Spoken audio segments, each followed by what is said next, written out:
Alright guys, back in another video, and this time we're at the airport actually. We were supposed to do this video last night, but we got out too late, but I had to get this deck profile. It's the one Porunga from top 16, 4th place in Swiss, Amani Edwards himself. And I actually was in this man's room, and this is the only deck I play tested. The deck I played in Swiss, played in the main event with, and he beat me, and then I still played the deck. So, without changing my mind, the deck is pretty fire, and I like his take on the deck, and it makes a lot of sense. He was going to detail about how and why he made his choices. Alright, well, pretty simple. Couple cards start off with the 1-drops. This is his Supreme Kai of Time. Just keep aggro off your back because there was a lot of aggro in the format. Yeah, Porunga the leader, right? Yes, yeah. Porunga's the leader. Oh, sorry. Porunga is the leader. Ta-da. This guy, not Shinron. Porunga, because there's a world peace effect. I think that's better for finishing the game if you get the game to go out long enough. Obviously, it's not as good against aggro because you don't have as much time to generate the energy as you need to, but I think that it's a better finisher overall in terms of how far you can go. And this deck generally gets pretty far if you have the proper defense. So it's free Monster Reborn for Yu-Gi-Oh players. Yeah, 5 Monster Reborns in the deck if you just draw one and resolve each one only one time. So there's the Supreme Kai, here's the West Kai, main deck the West Kai, because it was really good against the Apes. That main deck 3 Weeks Regulators. These were very good in the slower matchups to help cycle through the big cards and help to generate more card advantage, and also kept me from having to play Super Dragon Ball on turn 2 in the aggro matchups, and still allowed me to awaken on 2. So this card is the blue version of that Bulma that people used to use. The baby Bulma. Or the Pan. Or is it Pan? It's yeah, Pan, sorry. It's Pan. So discard a card, draw a card. Yeah. So you get those clunky 10Ks out of your hand. Yeah. And also creates a graveyard for free world pieces. 4 super combos.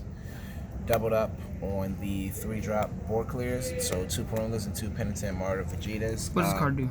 This is supposed to be my Gogeta target, but this card at the end of the turn, it's a Sparking 3. It bounces all of your opponent's battle cards back to its hand by killing itself. So it's a very important card here for the cleanup, because if you can stop aggro from killing you, that's great, but you're still going to lose if you can't deal with the board afterwards. So I doubled up on board removal to get to it on turn 3. Interesting. 2 Shinron. Shinron's just a really good value card, extremely powerful card. The longer it sticks on the board, the more powerful it becomes. 3 Whis for the ramp. Whis. 2 Ultra Instinct, because this is a really powerful out to just about anything in the game if you have the 4 energy to play it, and it's also used for Gogeta. So I had 3 Ultimate Fusions in here. I was borrowing the 2, so I gave those back here, but it was 3 Ultimate Fusions. He's the GOAT. He clears a board and draws 2 cards, and he also can hit very hard. So he's good at closing games if you can't hit your high end curve at the end, which will consist of 7 drops. Yeah, but you dig for button too. Yeah, the most brokenest of all cards, the Gogeta 7. Everybody knows what Gogeta 7 does. Follow it up with Kaioken for automatic victory. And then this was where my Victory Strike was. Obviously, if I borrow Gogeta 5, I was borrowing Victory Strike too. And it automatically wins the game. It's very simple. In the slow matchups, in the mirror matches, and like the so this is a imaginary victory. Yeah, we just have them sitting there at 7-8 life, and then you just destroy their hand and you kill them. Easy. Those are all the battle cards. 4 World Peace, because it's Monster Reborn. It's literally free, and it's broken. 4 Objections, so that you can get to the mid-late game very fast. 3 Pieces Coercions, because I didn't want to play 4. I opted to play more combo cards, more battle cards. So I played less extra cards, and that was one of the only ones I could really cut from 4. 2 Xeno Buttons, I cut it from 3 for the same reason I cut Weeze's Coercion from 4, though it's still an extremely powerful card. You'll see one when you need it. Yes, you see a lot of cards in the deck. And my 7 Dragon Balls, 6 normals and 1 Super Ball, because 1 Star Ball is garbage. Even more discard. Yeah, very good in the slow matchups, not as great in the aggro matchups, but if you know what you're doing, it'll only take a couple of turns before Super Dragon Ball can resolve. It's not always super important that you awaken on turn 2, more so than you're getting the most out of your cards. So sometimes you have to awaken on 2, you'll play the Whis, you'll throw Dragon Ball away.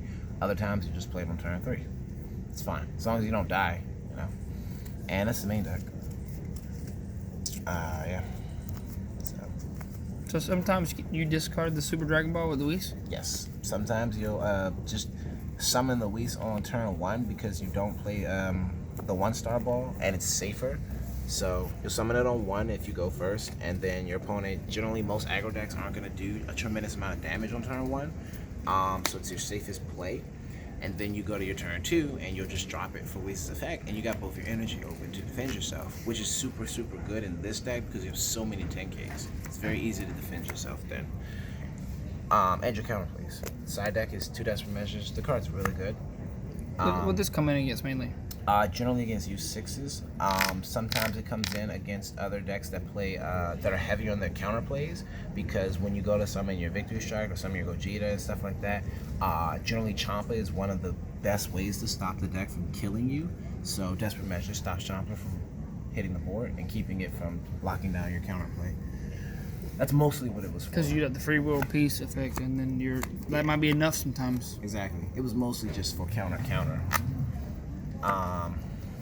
The extra 2 West-Kais to double up on defense and finish out the lock on the Broly matchup. It also swaps out for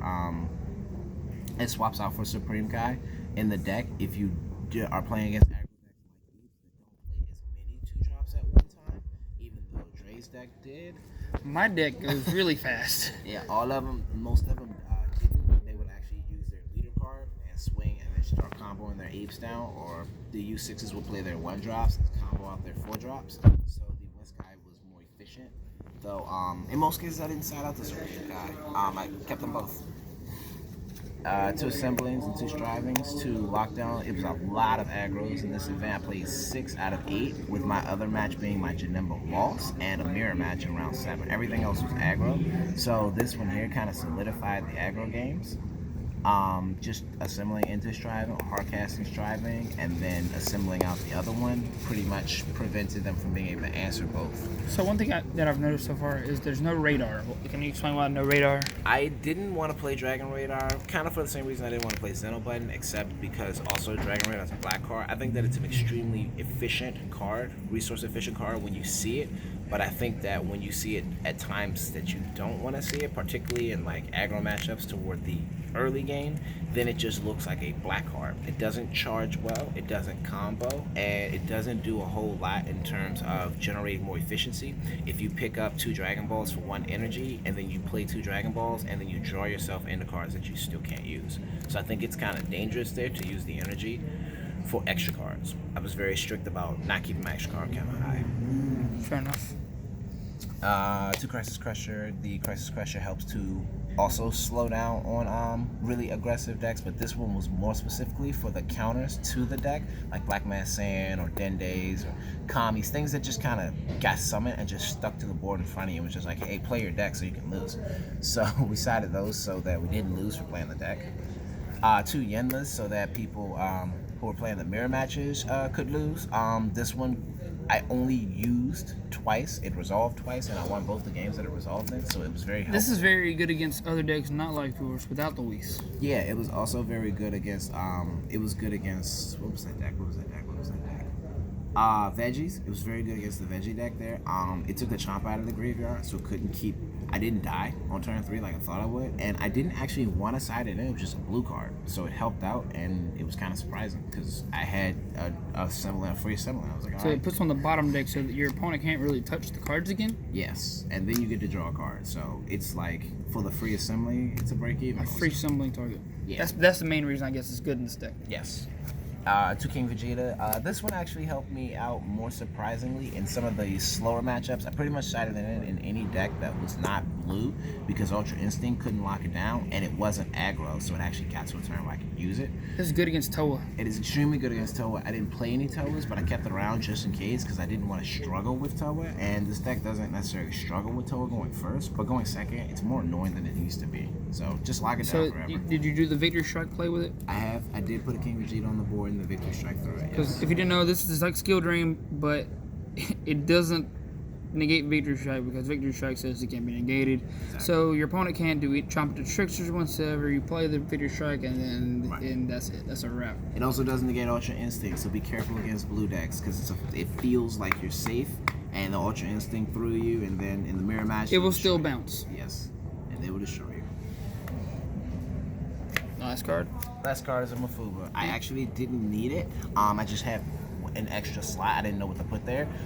It felt safer siding it, but I never actually used it. So it was really just a blue card. It was an additional negate. I didn't want to put one random coercion in my side deck, and I didn't want to play 3 Desperate Measures. So it came out to be one Mafuba. Any other notes? No, the event was cool. I got top 16. It was a cool event. It ran pretty fast. I think I had just enough time to go to the bathroom after every round before the next round was up. So that was good. That was relieving. It was cool. I had a lot of fun this weekend. I was hanging with Sean Slayer this weekend, so that was really cool. All the boys are great. Shout out to them. They gave me a lot of help. And yeah, I can't wait for next year's Nationals. And shout out to his game they're making. Yeah, this is Arcana Legends. This is a game that we're making, and it's a different kind of card game. It's out of a world that we created. So this is from a story that we wrote, and this is one of the characters. So in the card game, it's a very interesting card game. We're looking forward to putting more information of it on it out and having the full game ready, probably around like January or February time. So look out for it.